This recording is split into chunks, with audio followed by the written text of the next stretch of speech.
Boa noite, galera. Vamos começar aqui nossa live sobre as novidades da perícia criminal dentro aí do pacote anticrimes, tá bom?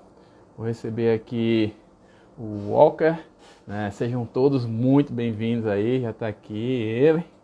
Cara, vamos descobrir vários mistérios aí dentro dessa live de hoje, tá bom?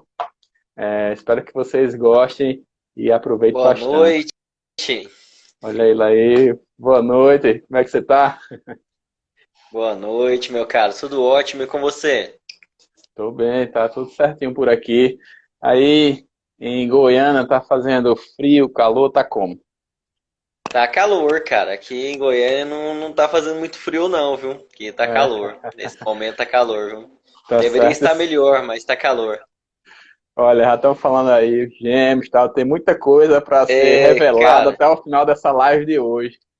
com certeza. A gente já vai chamar a Mabel pra fazer os exames aqui já, né?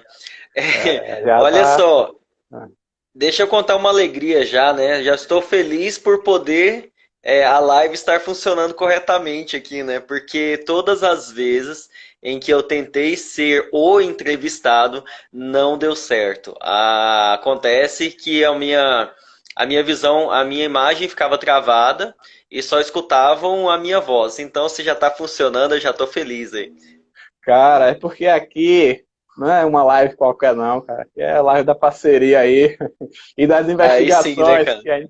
que ainda precisam ser feitas até o final dessa live. Aguardem até o final que teremos a investigação sobre como surgiu esses gêmeos aí, né? Vamos tentar avaliar isso daí. Olha, a gente vai dar andamento hoje a gente está na reta final aí do segundo meeting, né? Estou muito feliz aí pela presença do Walker, de ter participado aqui, topa participado. O cara tem a agenda cheia aí, né?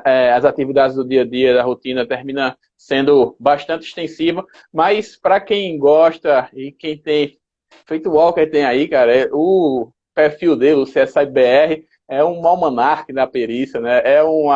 É um jornal da perícia. Se você tiver sem saber o que aconteceu no universo, dá uma olhadinha lá que você vai saber o que está rolando em tempo quase real. Eu não sei como é que é isso, cara. Deve ter algum aplicativo, entendeu? Que deve fazer um aglomerado. Falou a palavra perícia, chega para ele já está postando, fazendo um comentário. É muito bom esse material, velho. Parabéns. Falei, obrigadão, Henrique. Eu fico lisonjeado, né? Vindo de uma pessoa tão envolvida na perícia criminal, igual é o Henrique Tabosa.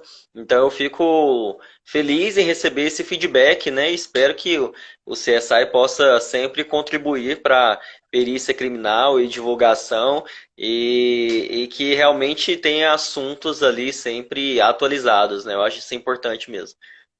Sim, com certeza.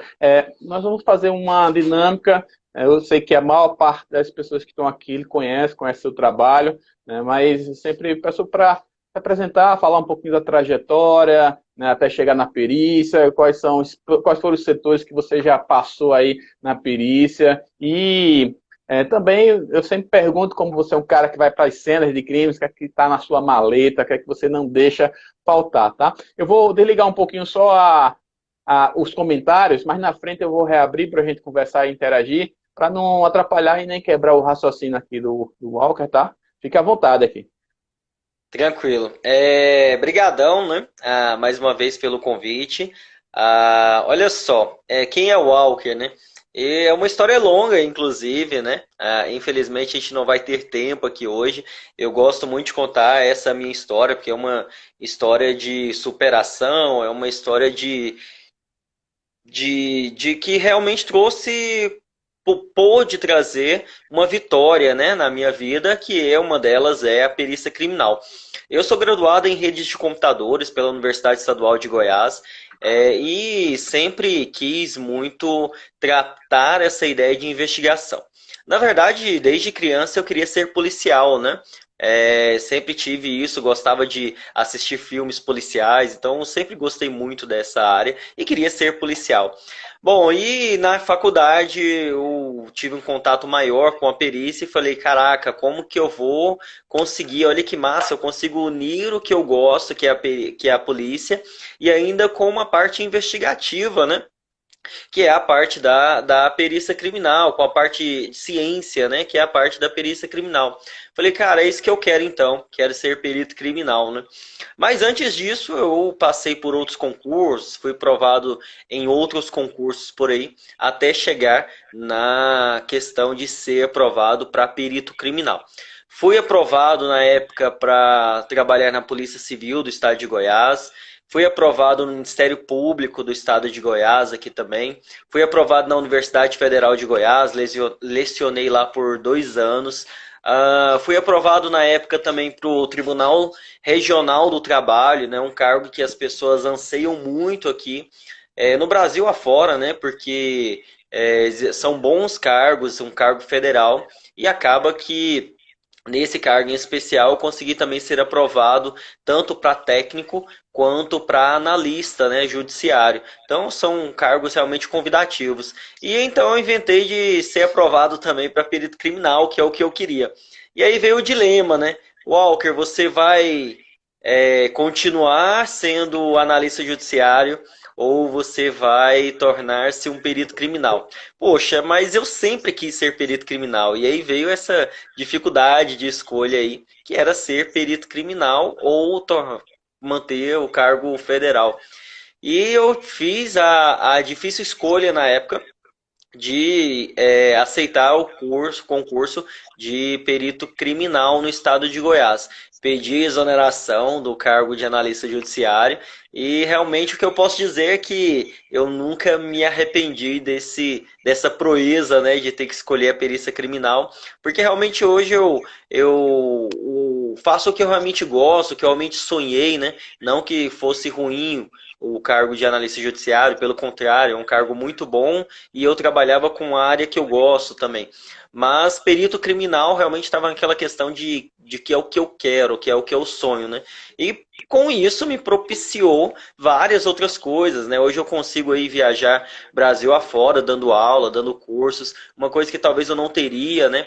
Como analista judiciário. Hoje eu faço o que eu realmente gosto, que é trabalhar num plantão, trabalhar ali com a investigação, com a perícia. Então, para mim, realmente não se paga essa escolha, né? Tanto é que, na verdade, na época, houve sim uma diminuição de salário e, para isso, não interferiu no meu rendimento, no que eu queria fazer, já que era ser perito criminal. E foi a melhor escolha que eu fiz. Sou muito feliz. O pessoal vê aí o meu sorrisão e sabe que realmente faço o que eu gosto. O CSIBR é um exemplo disso aí. E para esclarecer, não sou uma pessoa brava. As pessoas me mandam direct perguntando se eu sou muito bravo. Cara, só para quem não assistiu minhas lives para falar que eu sou bravo, mas eu não sou bravo, não. Sou uma pessoa tranquila. O Tabosa me conhece aí pessoalmente, né, Tabosa? É, isso aí. É porque, pode ser que agora, né, Olha, é engraçado que na faculdade, né, quando a gente vai fazer na faculdade com os alunos interagindo e tal, todo mundo conhece você mais de perto, sabe o seu estilo, sabe o seu temperamento, e numa entrevista, você vai falar de forma mais formal e mais séria, você não vai estar lá no local de homicídio falando, rindo e nada disso, você está fazendo uma postura profissional. E muitas vezes os pais, por exemplo, os maridos do aluno, ou então os pais, perguntavam, olha, esse cara deve ser muito linha dura quando chega lá, né, com vocês na faculdade. Aí, não, ele é bem tranquilo e tal. Não, porque eu vejo a entrevista que ele dá aqui na TV e parece que ele é muito sério, muito fechado, assim, né? Então, realmente, para um primeiro momento assim, quando a pessoa não conhece, pode ter uma impressão de ser mais rígido, mais fechado, mas posteriormente percebe quem é a pessoa, né, conversando com ela, convivendo um pouco mais com ela. Ok. E aí, cara, aí quando Sim. você entrou, olha, porque o seu perfil é da formação, não sei se vai se enquadrar em TI, ou especificamente como é que era a classificação, essa organização para quem tem a sua graduação dentro aí da Polícia Civil de Goiás, como é que ficou isso? Porque parece que a expectativa é que você fosse trabalhar internamente, né, no setor de informática ou algum setor assemelhado. Como é que foi essa saída de lá para as cenas? Isso na verdade aconteceu, né? Eu iniciei os trabalhos na Polícia Científica aqui do estado de Goiás, no Laboratório de Informática Forense.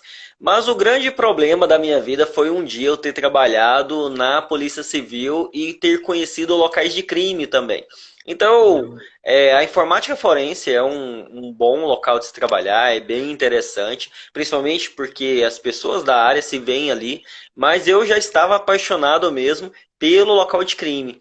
E com isso eu fui lotado inicialmente no laboratório de informática forense, mas eu, desde o início, eu deixei claro que eu gostaria, assim que possível, ir para um local de externa, trabalhar no local de crime, né? E acabou que surgiram oportunidades. Me ajudou também ter sido um dos primeiros ali do concurso, né, da classificação, que isso facilitava para que eu pudesse escolher ali um local, né, onde trabalhar.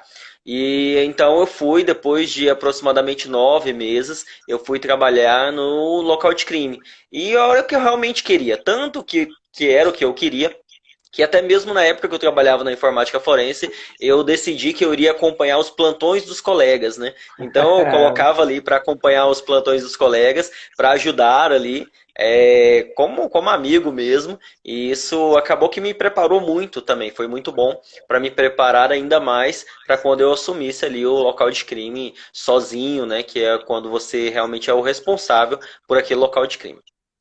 Isso, muito bom. Olha, hoje a gente vai falar sobre o acolhimento da perícia dentro da legislação, né, dentro do que a gente vai ter hoje de mais novo, que seria esse pacote da lei anticrimes, e como a perícia, né, foi prevista dentro dele.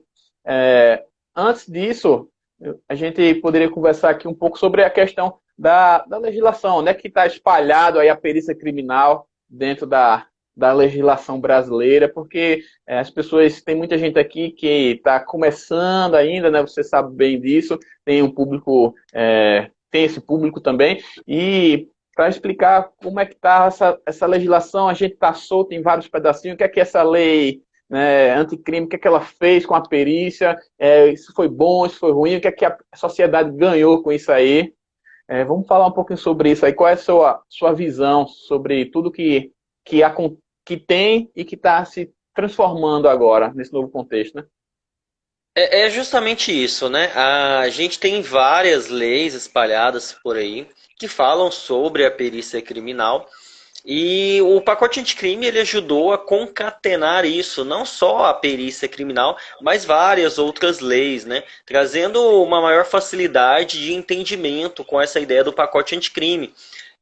Para se ter ideia, e ainda continuam algumas informações aí espalhadas, quando a gente fala de perícia, a gente tem a Lei 11.690 de 2008, a gente tem a Lei 12.030 de 2009, a Lei 11.690 que fala sobre o assistente técnico, a Lei 12.030 que fala quem são os peritos oficiais, né, de natureza criminal. Então a gente teve o pacote anticrime, que é a 13.964 de 2019. Então a gente tem várias leis e o pacote anticrime ajudou muito isso, né? Até a inserir informações que não tinham até o momento sobre a perícia criminal. Então a gente tinha portarias, a gente tinha resoluções do próprio Senasp, né, da Secretaria Nacional de Segurança Pública, recomendando, né, a questão da cadeia de custódia, a questão de outras informações, inclusive sobre os vestígios, e com o pacote anticrime foi possível concatenar todas essas informações, e não só para a perícia, né, mas trouxe outros avanços,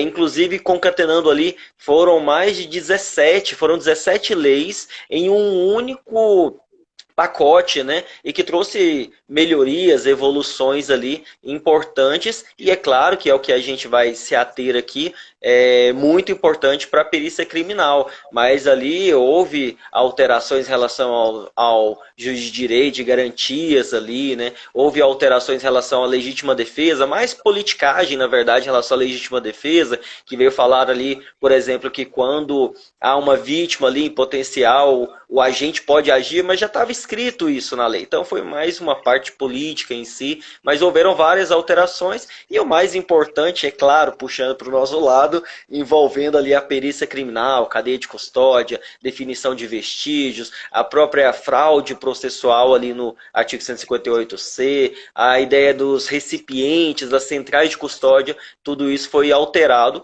e que para a gente foi muito interessante essas alterações.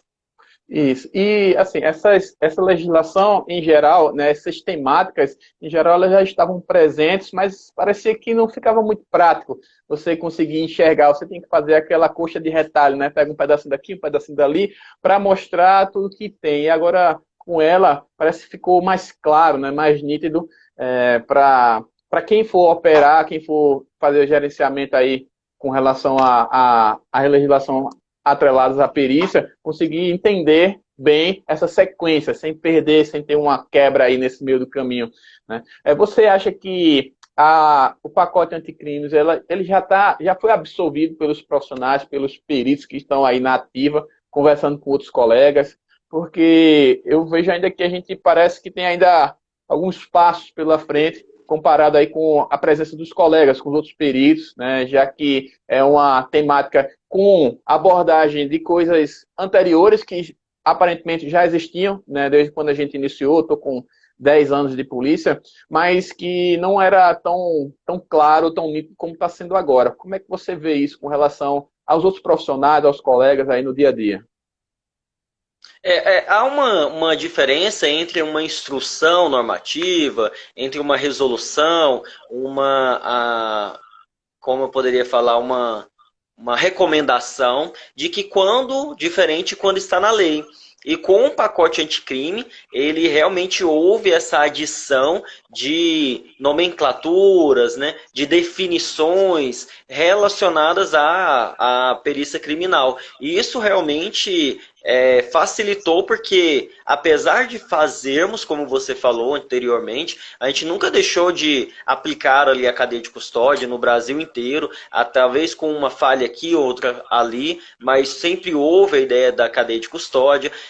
Até mesmo é um caso que eu vou citar daqui a pouco, contar uma história para vocês que aconteceu lá em 94, que começou a mudar essa ideia da cadeia de custódia, mas veja que já com a lei torna-se obrigatório. Então, a lei, o pacote anticrime, criado lá em 24 de dezembro de 2019, bem ali na véspera, inclusive, né, do Natal, trouxe mudanças realmente substanciais e de forma mais organizada, que era o que não tinha, né? Então, essa parte de organizada de cadeia de custódia, vestígios, isso trouxe uma alteração muito legal, importante, e como você havia falado anteriormente, a gente tinha isso em algumas normativas, em algumas resoluções, mas não concatenado em um local só e agora com uma força de lei, né? De uma lei que está agora incluído no Código de Processo Penal, né? Isso aí foi muito bom, muito positivo. Acredito que vai ser um salto gigantesco. A gente ainda tem alguns desafios, né? Somente com relação à temática da central de custódia. Mas antes da gente chegar Sim. nessa parte, fala para o pessoal aí a questão sobre como a lei agora ela aborda o que seria cadeia de custódia, o que seria vestígio, né? A gente viu que com relação a esse juiz de garantias, que é um trecho inicial, mais inicial da lei, ele fala sobre a garantia da possibilidade do assistente técnico, né, também, junto à perícia. Então, vamos falar esses termos iniciais para que as pessoas possam ficar a par, né, de tudo que a gente está falando e, posteriormente, a gente entrar nessas temáticas mais recentes. Perfeito. Olha só, antes da gente iniciar, né? Caramba, já foi mais de 20 minutos de live, tá voando, viu? A gente vai Vamos ter que lá, correr deixa eu aqui, ficar olha olhando só. aqui. Olha só, antes disso, eu vou contar uma história para vocês, um storytelling aqui para vocês, sobre um caso que aconteceu em 1994, e é emblemático isso, dia 12 de junho de 1994, Dia dos Namorados aqui no Brasil, em que um ex resolve, então, matar ali uma ex-esposa e um potencial, um namorado daquela ex-esposa, né?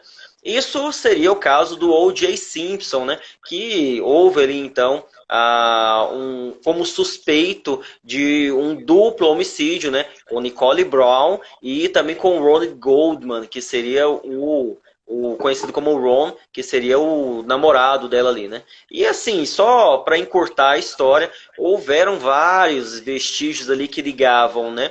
Tanto o autor às vítimas, quanto as vítimas ao autor. E isso para a gente é muito contundente. Consegue com isso termos uma ligação muito forte, né? As provas materiais, apesar de que aqui no Brasil não tem uma valoração das provas, ela tem um peso muito forte. Você falar que encontrou o DNA daquela pessoa ali no local de crime é diferente de falar que uma testemunha, eu acho que eu vi aquele autor ali. Tem uma forma, é muito mais contundente, né? E entendam que, neste caso, que foi onde começou a aprimorar ainda mais a ideia da cadeia de custódia, neste caso, apesar de várias provas, apesar de várias evidências ali ligarem esse suspeito, o O.J. Simpson, até indico para lerem o livro dele, né, The People vs. Não dele, né, sobre a história dele, que é The People vs. O.J. Simpson, ou O Povo contra O.J. Simpson, ou a série. E apesar de todas essas evidências, ainda no final conseguiu inocentar essa pessoa. Mas por quê? Houveram várias falhas ali, né? Na própria cadeia de custódia, na ideia de coleta de vestígios sem uso de luva, na questão de você ter outras pessoas ali alterando o local de crime onde deveria ser preservado, que entra a nossa cadeia de custódia. Então tudo isso fez com que fossem maculadas as provas ali naquele local. E aí, já entendendo, né, as criações, entenda que o pacote anticrime ele alterou o artigo 158 do Código de Processo Penal, criando o artigo 158A até o 158F, que foi o que é mais interessante justamente porque agora ficou mais organizado. E lá nesse artigo 158A, ele fala justamente isso, sobre a definição de cadeia de custódia. Que ele fala o seguinte, que considera-se cadeia de custódia um conjunto, né, de procedimentos utilizados tanto para manter quanto para documentar a ordem cronológica, o histórico daqueles vestígios. E o que quer dizer isso, Walker? Quer dizer que tudo o que acontecer com um vestígio, ele tem que ser documentado. Eu sempre dou o exemplo de uma arma de fogo. Tem uma arma de fogo dessa, ou eu tenho um estojo de munição, como este aqui. Quando eu tenho esses vestígios, essa arma de fogo, desde que ela foi reconhecida ali no local de crime, até o descarte dela, ou o que for fazer com esse vestígio, né, mas a última etapa ali é o descarte, ela tem que ser minuciosamente detalhada, ela tem que ser documentada. Mas para que isso? Para você saber o que aconteceu com aquele vestígio. Isso é justamente para garantir uma ideia do termo jurídico, e eu explico para vocês, que é da mesmidade. Walker, o que é a mesmidade? A mesmidade é garantir que foi essa arma de fogo, do início até o fim do processo, que esteve ali. O termo cadeia de custódia, apesar de alguns pensarem que veio do meio jurídico e tal, é um termo antigo. Cadeia de custódia, ele lembra a ideia, ele traz a ideia também da ideia de produtos, quando a gente fala de produtos florestais. O que seria isso, Tabosa? É a ideia de que você garantir que aquela árvore que foi ali cortada, por exemplo, para virar um outro material, uma cadeira, uma mesa, ela realmente veio de determinado local, de um reflorestamento, por exemplo. Então eles catalogam desde a semente ali até crescer essa árvore e eles chamam também de cadeia de custódia e justamente é um termo já mais antigo. Garantido então a ideia da minha mesmidade no termo jurídico. E só para complementar, as pessoas perguntam, e quando começa a cadeia de custódia? A cadeia de custódia, ela começa inclusive com a preservação do local de crime, que é o que fala justamente lá no artigo 158A, parágrafo 1º, que essa cadeia de custódia, essa documentação, já começa ali com a preservação. Normalmente, quem são os responsáveis? Guarda Civil, a polícia militar, né, que são os primeiros agentes públicos que chegam ali no local de crime. Então, teoricamente, a ideia da cadeia de custódia é isso, é você documentar tudo o que vai acontecer com aquele vestígio, seja ele qual for. Uma caneca como esta, ela pode ser um vestígio? Pode ser um vestígio, né? A arma de fogo, como eu havia falado, qualquer um desses aí, inclusive vestígios virtuais, né, que a gente chama, que seriam aqueles vestígios que estão na nuvem ou que eles são apreendidos em um computador, ele não tem uma identidade visual ali, ela é algo virtual. Isso também tem que ter cadeia de custódia e é possível por vários outros modos aí. É verdade. E a gente observa, como você bem colocou aí, que a cadeia de custódia ela está começando, né, lá do isolamento, da preservação da cena de crimes, e nós sempre batemos na tecla da necessidade do correto isolamento. Nas redes sociais, Sim. agora, né, com essa questão de estar todo mundo conectado, na minha região, por exemplo, tem muitos grupos de WhatsApp de locais de crimes, de assassinato na cidade, na região. E aí o que é que acontece? Parece que há um desafio até entre eles para saber quem consegue postar as informações primeiro naqueles grupos, né? Então, eu tenho muitos Sim. amigos que são repórteres policiais e esses repórteres policiais, eles têm essa informação do que aconteceu primeiro do que nós, né, na perícia, e principalmente primeiro do que os meios oficiais.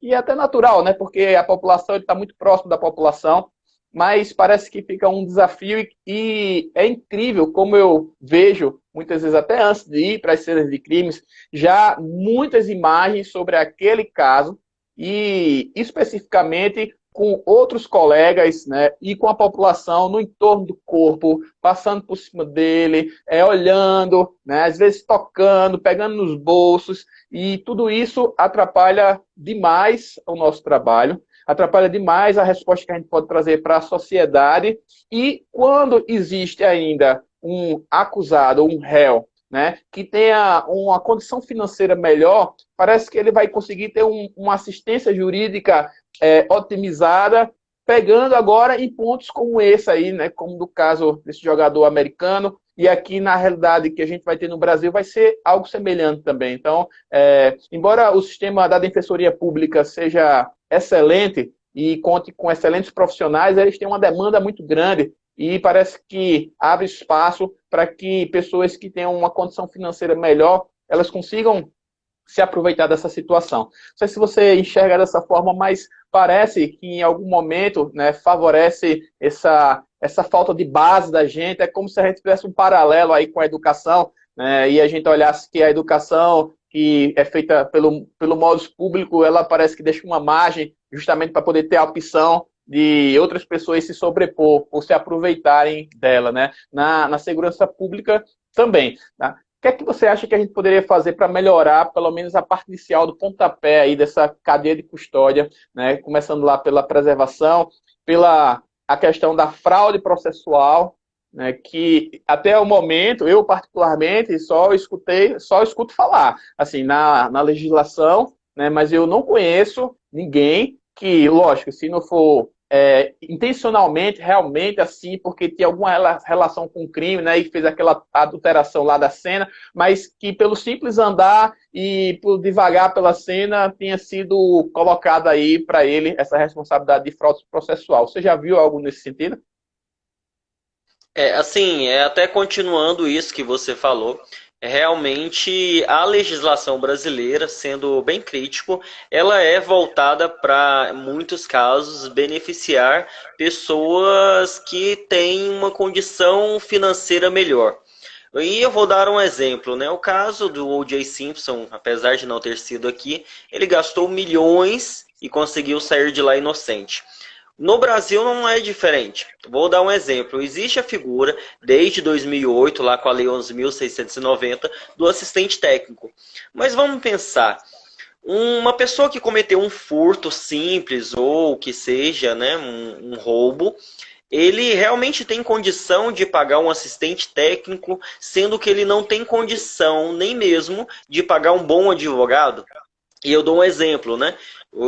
A pessoa tem ali uma condição, talvez, de pagar 3, 4, 5 mil reais no máximo em uma defensoria, em um advogado. Será que ele vai ter condição de pagar 50 mil reais num exame de um assistente técnico, ou até mais, ou gerando em torno aí de 10, 15, 20 mil reais em um exame de um assistente técnico, ou que seja para poder derrubar aquela prova, né, utilizando ali meios da cadeia de custódia? Ele não tem. Entretanto, uma pessoa, inclusive, que roubou 2 milhões, 10 milhões, e que ele tenha isso, né, fazendas, bens, assim por diante, ele sim tem condição.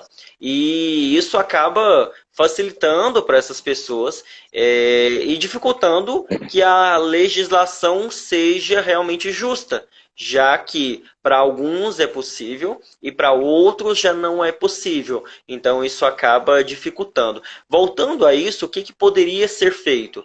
Eu sempre digo que a gente deve trabalhar com educação. Envolve a conscientização. Em Goiás, a gente sempre trabalhou muito em cursos para a Polícia Militar. E isso fez com que a gente tivesse uma qualidade maior no isolamento e preservação.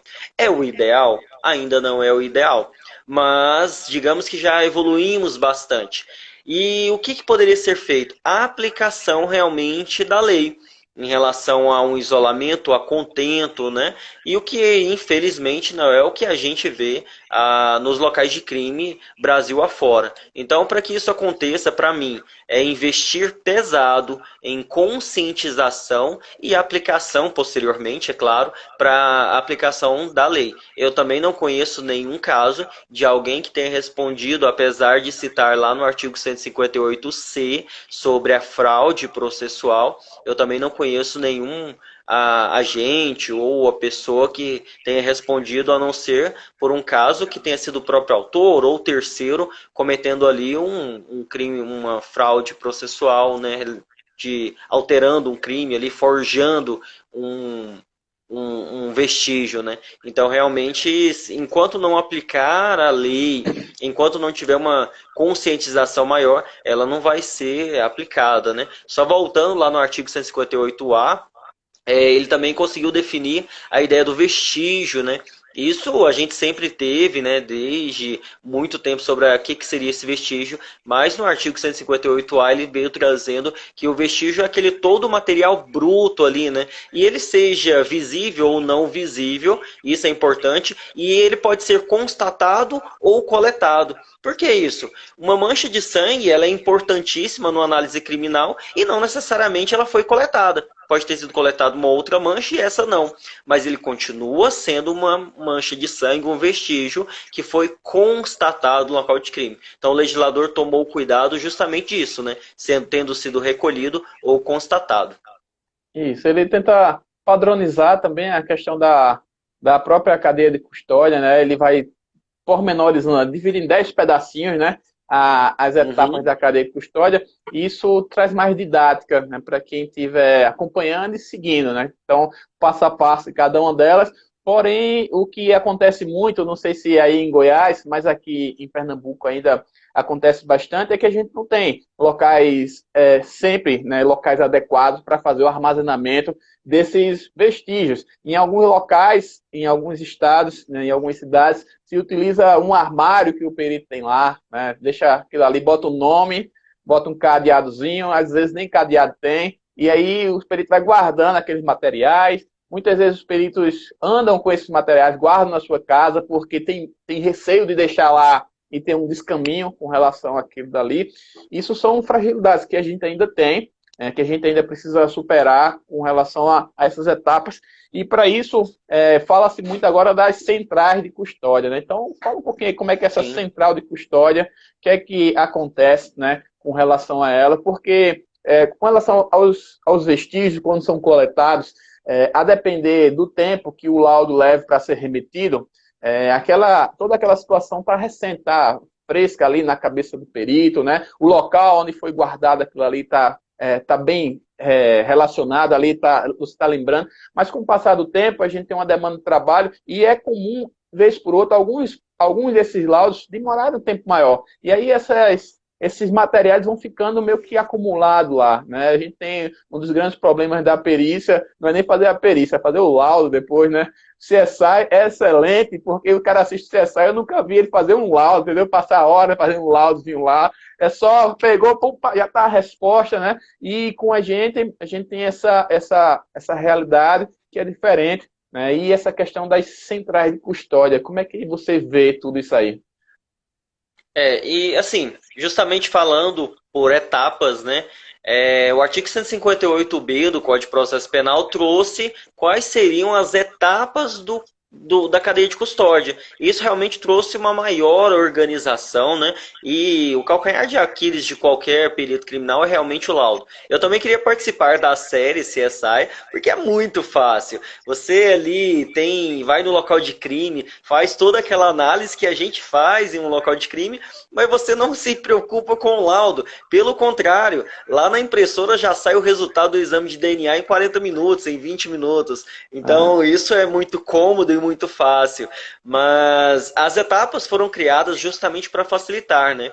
Desde o reconhecimento até o descarte. São 10 etapas. Se eu não falho, a memória é reconhecimento, isolamento, fixação, coleta, acondicionamento, transporte, armazenamento, recebimento, descarte e processamento. São 10 etapas, né? Para quem foi meu aluno, inclusive, teve um tá curso afiado, hein?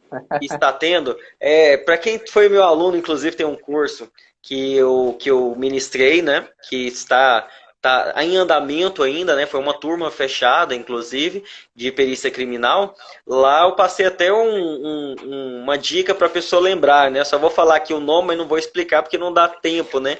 Que é o Prof. Treco, coletei a arma do local. Então a pessoa vai, com isso, só lembrar disso, né? Que é o Prof. Treco, recebi, né? Recebi a arma de coleta. Porque aí fala todos os processos aí, não precisa ficar decorando. Porque aqui eu tive que decorar os 10, e aí são muitas etapas, né? Mas voltando a essas etapas, o que foi interessante? Que cada uma delas facilita para que seja realmente aplicada a cadeia de custódia. Reconhecimento ali que a pessoa fica responsável por aquele vestígio, né? Transporte para que ele não quebre aquele vestígio, acondicionamento, aquele recebimento que a pessoa ali tem que assinar, né, para saber quem recebeu, e desde o descarte, que é muito comum ali nos casos de drogas, outros vestígios, né? Então isso é importante. E aí veio a ideia da central de custódia. E ela é muito importante. A central de custódia é um local com segurança, que tem um protocolo e que ele há ali uma proteção tanto física, né, quanto de entrada e saída das pessoas e dos objetos. Como eu havia falado, então se entra lá no local um estojo de munição desse, ele tem que ser o mesmo do início ao fim. Então ele tem que ter um armazenamento adequado, ele não pode mudar as características dele. Vamos pensar em um caso, exame de DNA. Então, se eu armazeno um material genético ali e deixo ele exposto à umidade, deixo ele exposto ao calor, ele vai degradar. Imagina quando daqui 2 anos você for fazer um novo exame de DNA em um vestígio, poderia ser uma caneca, como eu falei, coletado um suave dela ali. Imagina 2 anos e o material ser degradado. Não pode acontecer. Então, também tem que ter esse ambiente. Mas vamos entrar e voltar para a realidade. Isso é a realidade do Brasil no momento? O que vocês acham, né? Então, a verdade é que não. Muitos locais estão se adequando, estão chegando ao resultado de ter uma central de custódia próxima ao desejado, mas não é fácil mudar ou criar uma estrutura grande como esta, né? Então, a central de custódia, ao meu ver, é importantíssima e, ao mesmo tempo, perigosa. E aí eu explico por que perigosa no Brasil, né? Eu até comentei isso com o Lameirão e o Hermida, né? Lá do Rio de Janeiro. Imagina você ter uma central de custódia centralizada, e óbvio que é permitido a descentralização, mas centralizada. Você tem noção, para quem está ouvindo a gente aqui, quantas armas de fogo são apreendidas por mês? Você tem noção de quantas armas de fogo pode ter em um local se ele ficar em um local específico? Então é óbvio que A ideia da perícia é processar aquele vestígio e descartar ele, né? Devolver para a delegacia, enviar para o judiciário para depois. Mas a realidade é que temos, na maioria dos estados, poucos peritos criminais para muita demanda. E a cadeia de custódia, o pacote anticrime fala dessa ideia de ter um local armazenado. E o que, que ele fala? Diferente do que o Tabosa falou, justamente, você não pode ter um objeto ali armazenado no seu armário ali, não pode ter numa seção. Ele fala que os vestígios devem ser aguardados ali, enquanto aguarda, ele deve estar na central de custódia. Você já imaginou para um crime organizado ter, e por isso a importância da descentralização e o cuidado com a central de custódia, terem um local específico 1.000 armas? Imagina, isso vale mais que droga, né? Em alguns casos, dependendo da droga, vale da mesma ideia, do mesmo modo, mas imagina ter um local que talvez no Brasil não tenha uma segurança, e quantos homens, quantas pessoas vão precisar para proteger aquele local, você tem 500 armas. Então, um crime organizado falou, opa, agora eu vou lá para Pernambuco, sei onde é a central de custódia, eu vou ali angariar 200 armas. 200 pistolas? Não, eu sei que eles têm 200 fuzis. Vamos lá. Ah, eu vou ali para o Ceará, na central de custódia lá, pegar fazer um furto ali de tantas armas. Então, assim, ao mesmo tempo que eu acho muito bom a ideia da central de custódia, porque vai facilitar esse controle, há de se observar o cuidado em relação a esses vestígios sensíveis e que para o crime organizado é um prato cheio, né? Eu vou te contar uma história, coisas que aconteciam aqui até 6 anos atrás, eu acho, mais ou menos, 6 a 8 anos atrás. Eu fazia muitas perícias nos fóruns, perícias de danos. E esses danos aconteciam por arrombamento aos finais de semana. E como as peças, né, periciais iam junto com os documentos, com os laudos, e entre essas peças estavam as armas, essas armas ficavam lá, armazenadas numa salinha que às vezes nem grade tinha na porta.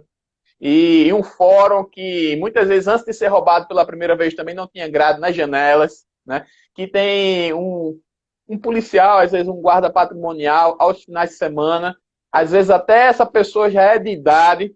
E aí o que acontecia? O pessoal estava roubando, invadindo, rendendo e levando as armas dos processos, tudo que fosse de interesse dos processos, até que eu não tenho exatamente a data, mas eu acho que é mais ou menos uns 6 anos atrás, se alterou isso para que as armas não ficassem indo, né, para os fóruns, elas fossem levadas para o CORE. Aqui tem um setor específico que fica tomando conta desse armamento, né?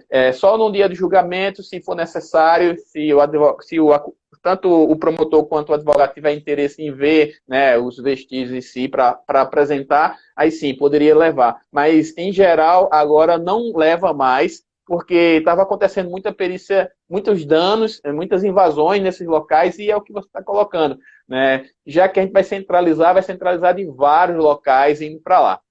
Lembrando aqui pelo horário, estou vendo que são 9h45, palavra-chave, tá, dessa live, homenagem aí, meu amigo, vai ser gêmeos, tá bom? Então, palavra-chave que vocês vão utilizar lá. Assim que acabar a live, vai ficar disponível um formulário de presença, tá? Que está lá no link na minha bio. Eu também envio para o e-mail de todos que se cadastraram. Você clica lá, você tem um intervalo aí de 2 horas depois que acabar essa live, então vai ser das 22 até a meia-noite. Você vai colocar seu nome completo, CPF, e a palavra-chave vai ser gêmeos, que daqui a pouco a gente vai chegar nessa parte aí. Mas a possibilidade da central de custódia seria isso.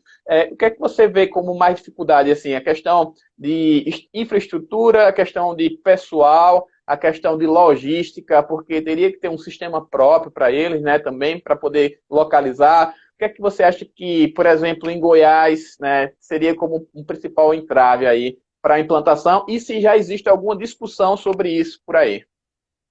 Então, isso é muito particular de cada estado, né? A questão da dificuldade. Lógico que o Brasil pode ter alguns locais são mais semelhantes. Por exemplo, em Goiás, no último concurso, nós tivemos um concurso para 250 vagas de perito criminal. Foi um dos maiores concursos públicos para perito criminal do Brasil. Então, para você ter ideia, aqui tinha 126 peritos. Então, dobrou dobrou, foi mais que o dobro de perito e triplicou o número de perito total. Então, só de vagas era o dobro praticamente, porque entraram 266, se eu não me engano, da última vez que eu vi, e tinham 126. Então, entraram mais do que o dobro e triplicou o número de peritos. Então, talvez pessoal não fosse a maior dificuldade aqui, né? Eu creio que mais a estrutura de controle. Logística também não, porque a gente tem um sistema que já faz esse controle do vestígio, né? Que ele foi criado para trazer toda essa ideia da cadeia de custódia, já funciona aí já há uns 2 anos, né? Não, quase 2 anos, e que ele faz esse controle de vestígios, de local, de todo um controle ali de criminalística, né? Que é o nosso sistema de criminalística. Então, eu acho que o principal problema, e da maioria dos estados, inclusive, é a ideia de estrutura. Às vezes não tem local nem para laboratório. No Brasil, às vezes, não tem local nem para o perito criminal aguardar uma perícia. Então, assim, imagina ter mais um local para central de custódia. Mas é óbvio que é lei. Então, vai ter que se adequar e se virar com essa questão da central de custódia. Só até criando um adendo, né? Algo importante também que veio adicionado no pacote anticrime foi a ideia de que agora, lá no artigo 158D, fala sobre os recipientes. E lá eu tenho a ideia de explicar que os recipientes têm que ser adequados, né, para condicionar os vestígios, que tem que ser lacrado, individualizado, deve ter uma região ali para você escrever o que tem naquela embalagem, porque pode ser uma embalagem de papel, pode ser uma embalagem plástica, então tem que ter um local para você evidenciar isso. E a questão principal também dos controles dos lacres, que foi definido, antes fazia-se isso, mas agora está em lei, que você lacrou, precisou tirar o lacre, romper o lacre para proceder aos exames ali, um DNA, um química forense, você pega o lacre antigo e coloca lá dentro. Inclusive, isso deve despencar em provas de concurso público nos próximos concursos para perito, sem dúvida alguma, porque essas alterações são importantes.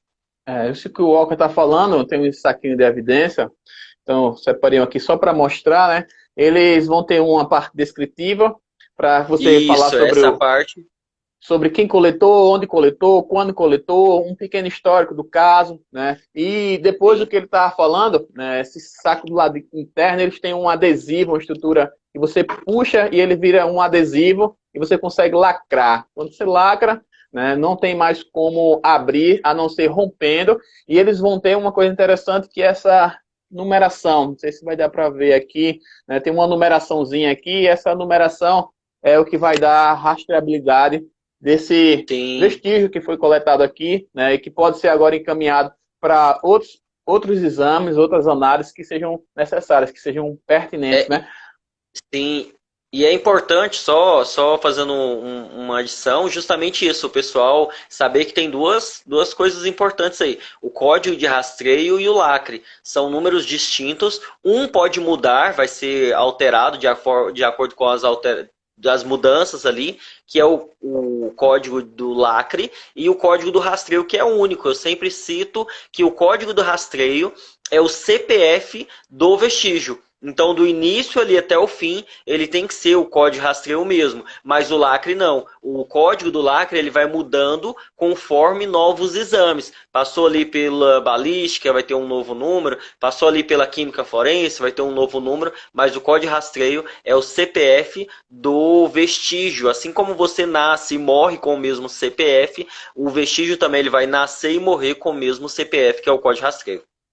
Entendi. Agora, uma coisa que eu não tenho escutado sendo falado, pelo menos entre as autoridades, é um prazo para que isso, de fato, se concretize, né? Então, a gente fala que é lei, que deve ser cumprida, mas a gente tem a noção clara que é necessário fazer os ajustes, porque são uma modificação que a gente já tinha em mente que a necessidade, a importância, como você colocou aí, já existia um sistema que faz esse rastreamento do vestígio. Aqui em Pernambuco, o sistema que nós temos não faz uma geração no CPF do vestígio, como você coloca. A gente faz esse rastreio através da sequência dos lacres.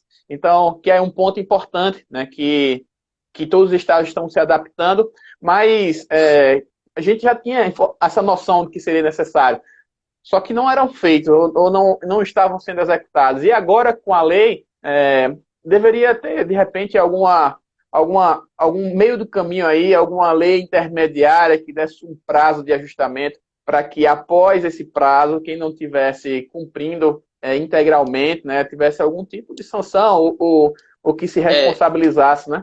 Você vê alguma discussão com sim. relação a isso? Não, o que eu vejo vai acontecer é o seguinte, Tabosa. Não vai ter uma nova lei, porque é desprender tempo para uma lei, sendo que já existe uma lei. Não faz sentido você ter uma lei para cumprir uma lei que já existe, né? O que vai acontecer, na maioria dos institutos de criminalística, isso é certo, é que aqueles que não cumpriram, eles vão ter um TAC do Ministério Público.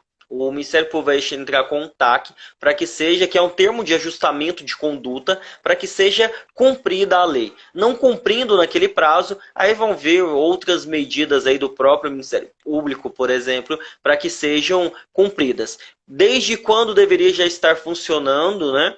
E lógico que muitos já estão funcionando de uma forma mais próxima, outros não. Desde 23 de janeiro de 2020, essa lei já está em vigor. Então, não existe ali, vai ter mais 180 dias, vai ter mais 360 dias para você se adequar. Não.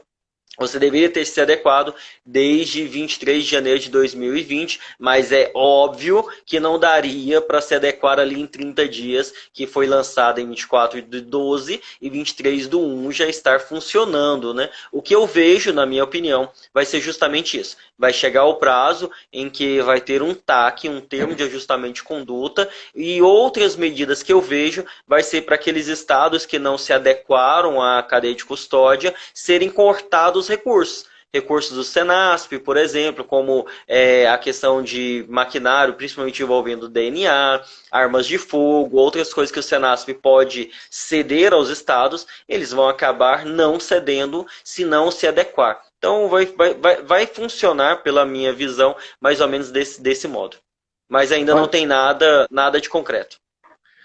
sobre questões assim que tem no pacote anticrimes e que eu achei curioso, e querendo ou não, ele atrelar o ponto da perícia, né? Tem desde essa questão da garantias, né? Do juiz de garantias, que vai trazer a questão do assessor técnico, do assessoramento técnico junto à perícia, e também tem um ponto que ele fala lá sobre o Banco Nacional de Perfis Genéticos. E é interessante porque ele diz que uma prova, né, um vestígio coletado numa cena de crimes, apontando para um réu, se esse réu for inocentado, absolvido, essa informação tem que desaparecer do banco de perfil genético.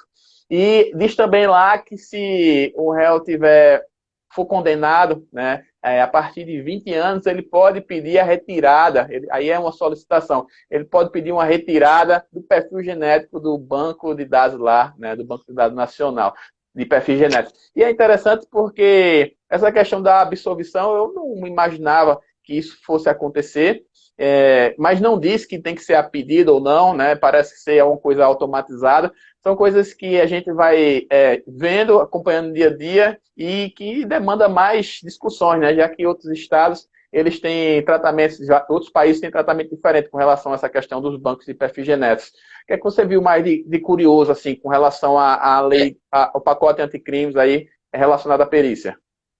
Sim, então, é justamente essa ideia, para mim, é um retrocesso, né, dessa retirada, porque estamos indo, na verdade, na contramão de outros países que têm taxas de resolução de crimes altíssimas, em torno de 60, 70, 80%.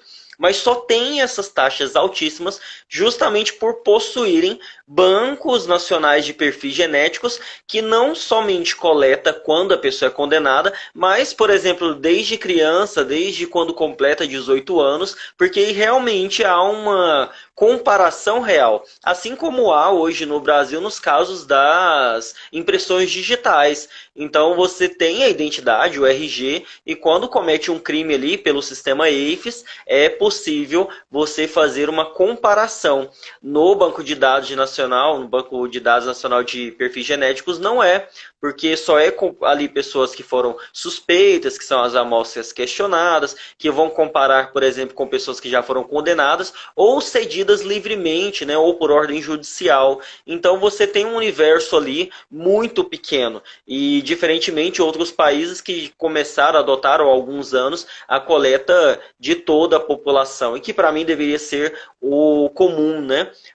Essa ideia de foi absolvido e foi retirado, olha só, talvez você coleta um material, depois de um ano ali, encontra um material que poderia ligar aquela pessoa, mas se tirou do banco, você não tem mais essa ligação. Entende? Então, para mim, é um retrocesso isso aí. Essa realmente foi uma das partes que não é tão interessante assim para a perícia, não, ao meu ver, essa parte retirada. É interessante essa parte, né? São muitas discussões e é importante sempre esse diálogo. E eu tenho conversado e perguntado também aos profissionais da área, né, para saber se eles se mobilizam em alguma direção para tentar contornar situações como essa. Eu tenho aqui uma informação, estou vendo aqui que já está pertinho, já são 9h58, daqui a pouco nossa live vai terminar. Caramba. E estudos, né, de pesquisas avançadas através do Stories do Instagram demonstram que, num questionamento que teve lá, eu perguntei se o pessoal achava que nós éramos irmãos ou não, e 428 pessoas disseram que sim, contra 46 que disseram que não. Então, parece que a grande maioria das pessoas estão acreditando nessa tese aí, né, de que nós seríamos irmãos. Não sei por que eles estão pensando nisso. Também Tem não. alguma dica, alguma coisa? Os números, eu só tenho a dizer que os números não mentem, né, Tabosa? Então, se o pessoal tá falando isso, vale mais que exame de DNA aí, né? Eu também não tenho noção do porquê que as pessoas acham isso. Eu acho que não tem muito a ver. Mas eu não entendo muito o que as pessoas acham. E talvez é o penteado, a cor do cabelo, algo do tipo, não? Talvez sejam isso. A cor dos olhos e a cor do cabelo. Talvez estejam influenciando nas respostas dessas Provavelmente. pessoas lá, tá? Eu abri aqui, olha, estão dizendo ali, peça um DNA. Aí botaram, Certeza, são gêmeos. São Grêmios, mas digitaram o corretor. O corretor ortográfico, né, do celular, às vezes ele apronta umas, né? Botaram ali. Sim, não, pessoal, aí separados pelo bigode, mas eu vou tirar para ficar bem próximo ao Tabosa, aí a gente vai tirar de novo outras fotos, aí realmente vai ficar difícil diferenciar um do outro, viu? Olha, E só para ficar claro, pessoal, só para ficar claro, o Tabosa é o de cima, tá? Só para não ter dúvida ainda. Era isso que eu ia falar. Na outra live que nós fizemos, teve algumas pessoas que nos marcaram, tá? Quem estiver aqui acompanhando, bota lá, marca mais Marcou um errado. aí. Marcou com o teu nome no meu e o meu no seu, cara. E eu vou te mandar, eu vou botar um print aqui ainda, vou apagar. E uma pessoa disse assim, achei massa, é porque eu não sei se eu vou conseguir encontrar. Eu achei muito legal o quem que você deixa na sua estante, cara. Mandou pra mim isso. Aqui, ó. É isso aqui, Aí ó. eu fiquei olhando. Inclusive, Eu fiquei um tempo tentando entender o que era aquilo. Aí depois foi que caiu a ficha, cara. A pessoa assistiu uma live no teu perfil, depois veio falar comigo no meu, dizendo que achava massa o Ken que ficava na prateleira. sério, cara. Caramba, esse aqui, inclusive, foi um presente pro meu filho, né, de um perito criminal, amigo meu, que trabalha comigo, inclusive, e ganhou, né? E aí ele foi autorizado, né, pelo meu filho, inclusive, ele virou parte do estúdio, e ele fica super feliz em ver o boneco dele aqui, participando das gravações, ele assiste alguns vídeos do YouTube e acha o máximo isso aqui. Muito legal, cara. Olha, então eu quero agradecer a sua participação aí, cara. Você é uma pessoa muito solícita, né, e que sempre abre aí novos horizontes. Então, está sempre à procura de novos horizontes para a perícia criminal, para mostrar um trabalho que a gente faz e que muitas vezes é visto aí como talvez um trabalho milagroso, mas não é milagroso não, é trabalho, de suar, de ficar ali, de persistência. Você é um cara que eu vejo como uma pessoa muito persistente nas coisas que você gosta de fazer, nos seus ideais, e isso é muito bom, reflete no seu trabalho o amor e a dedicação que você tem por eles, e a disponibilidade para passar isso para as pessoas, para mostrar isso para as pessoas. E isso é muito bom. A gente precisa ter vários walkers aí em todos os estados, né, mostrando um pouquinho sobre o trabalho da perícia. Quero agradecer aí e você se despedir da galera. Não, beleza. Eu tenho vários peritos criminais aqui, a Gabriela, Evandro e vários outros aí que apareceram, né? Mandar um abraço para todos. Eu não vou conseguir ver todos, são muitas pessoas, são mais de 700 pessoas online aí. Mas olha só, eu que agradeço, né, por poder ajudar, compartilhar um pouco desses assuntos, né, assuntos que eu curto muito, inclusive, né, própria perícia criminal, cadeia de custódia, porque eu vejo o quão importante é a cadeia de custódia para a perícia criminal. Então, sempre que possível, eu gosto muito de falar desse assunto. E eu deixo aqui o final, né, justamente para poder falar que estamos falando de perícia, mas eu sempre deixo uma mensagem sobre o seguinte: independente de onde você veio, independente de como foi o seu passado, você consegue, com estudo, dedicação, foco, persistência, escrever um novo futuro. Seja ele como delegado, como empreendedor, como perito criminal, seja qual for, você consegue, depende de uma única pessoa, e que é você. E não estou falando necessariamente em meritocracia, né? Porque há uma injustiça social 10 muito segundos para a grande. gente Então, terminar. Vai um apagar a live. abraço a todos, muito obrigado, um abração.